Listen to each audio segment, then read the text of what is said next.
Okay, you want to talk about some galactic history? Let's do it. Planet Earth was once the jewel of the cosmos. It wasn't the jewel of our solar system, and it wasn't the jewel of our galaxy. It was the jewel of the entire cosmic neighborhood.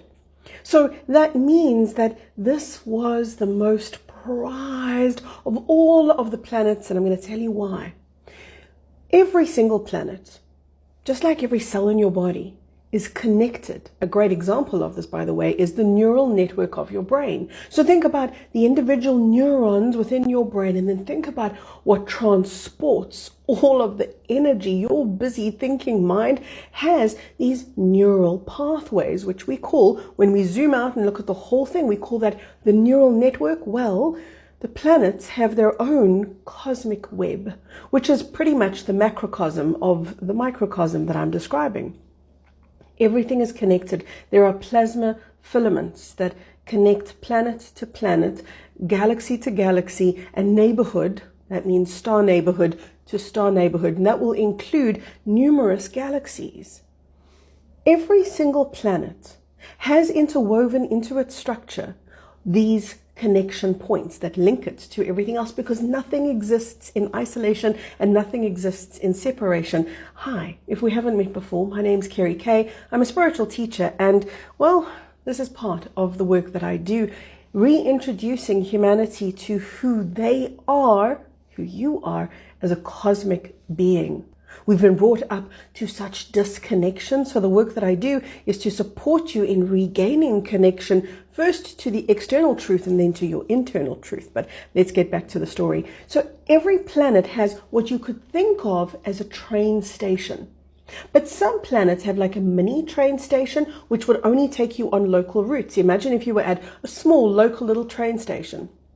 The trains are going to be pretty small and you're not going to have many options, and it's only going to have a couple of routes that it services. But then you go to these big, massive rail stations, and there are trains that connect you to pretty much, in Earth's case, everywhere. So Earth had all of these cosmic travelers, but all of these light codes, because the transportation system, this is another really important part of the story. The transportation system, or the cosmic web, is accessed not with a key and not even with something you punch into a computer.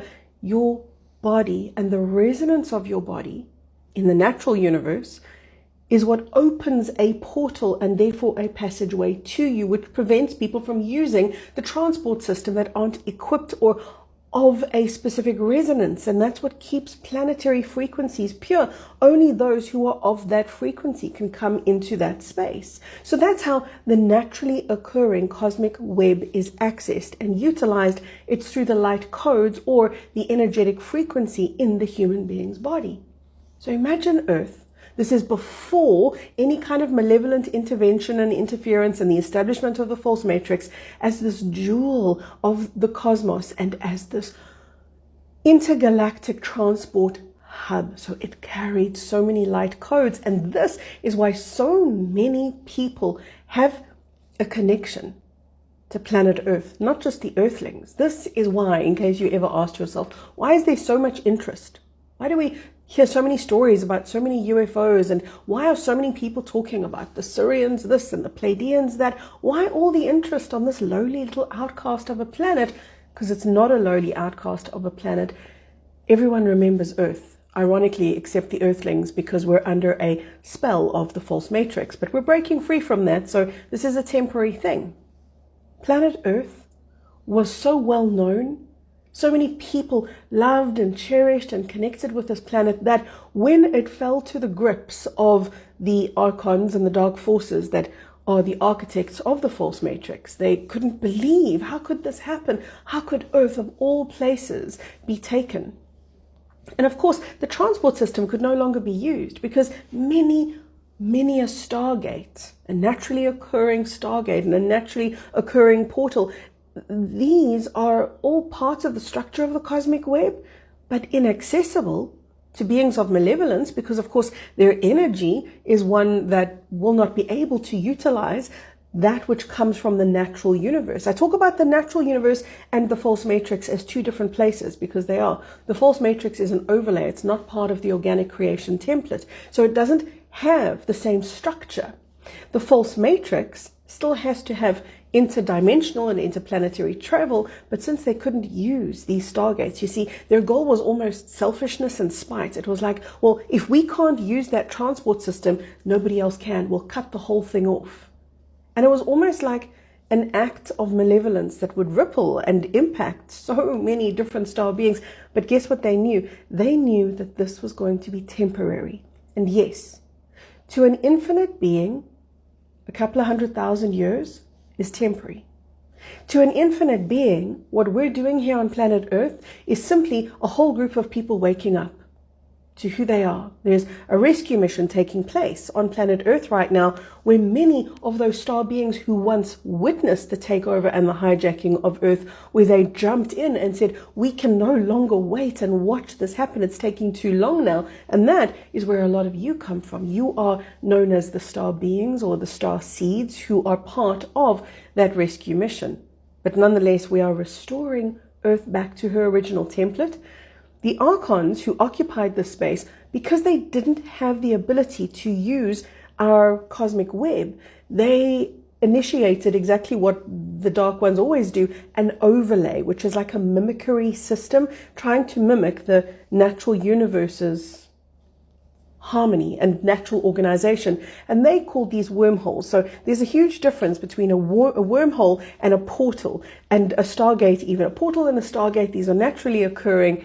And normally, by the way, a portal connects an interplanetary node point, whereas a stargate will connect stars to other stars and galaxies to other galaxies. But anyway, they use wormholes.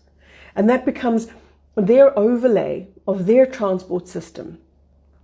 The Galactics, who were overseeing the area around Earth and trying to keep that safe and trying to keep the false matrix from spilling over too far from planet Earth, they tried to contain it. And when they did that, they cut the negative archons and the dark forces off from their system of wormholes. So they didn't have access to their transportation system. But neither did the good guys, so to speak. Neither did the galactic beings have access to the many stargates. And that's why you know this, right? So many wars on planet Earth to this day are fought over stargates, primarily because this is where so much light comes into the planet, through a stargate. A stargate is not just bringing a human being from point A to B. It's also bringing cosmic consciousness from point A and outpouring it into point B, and Earth is that point that has these natural stargates that keep coming alive, keep being activated when the Dark Ones tried to shut them down and have had them shut down for so long. So let me know in the comments below. Galactic history questions. Should we do a series?